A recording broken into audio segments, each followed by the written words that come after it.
When selecting an assessment measure, it's very important to attend to reliability and validity. These technical properties of assessment tools are critical for the accurate interpretation of results and then application of those results for intervention planning and decision making.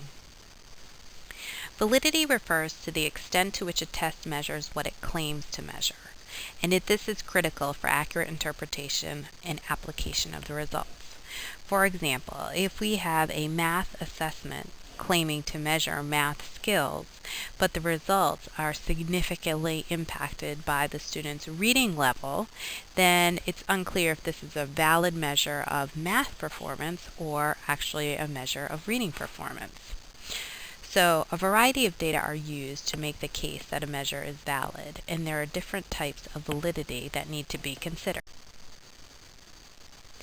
One type of validity is concurrent validity, and this refers to the degree to which the measure accurately represents the current level of behavior across settings and situations. We want to know that the results of our assessment accurately represent how the student's performing in that area currently. Second, we also want predictive validity. Predictive validity refers to the ability of your assessment results to predict future performance in the same area. So if we give a reading assessment now in first grade, we want that assessment to give us an idea of how that student may be performing in second grade and third grade. Also, predictive validity refers to how the results predict another type of behavior at the same time. So the results on a reading assessment given in first grade may also predict math performance at first grade.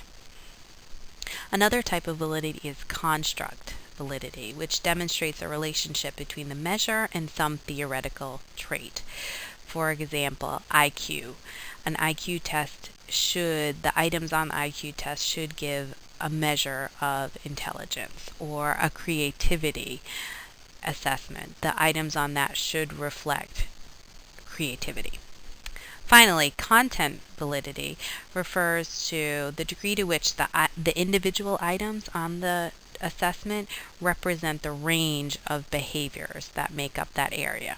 So if we talk about an achievement test, we can't possibly present every type of skill behavior that goes into reading.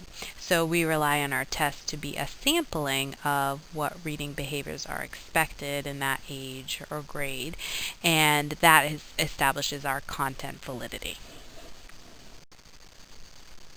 Reliability refers to the consistency of a measure, and just like validity, it's important for accurately interpreting your assessment data, and we use a variety of sources to make the case that a measure is reliable and that the data can be used with confidence to make good decisions moving forward. Like validity also, there are several different types of reliability.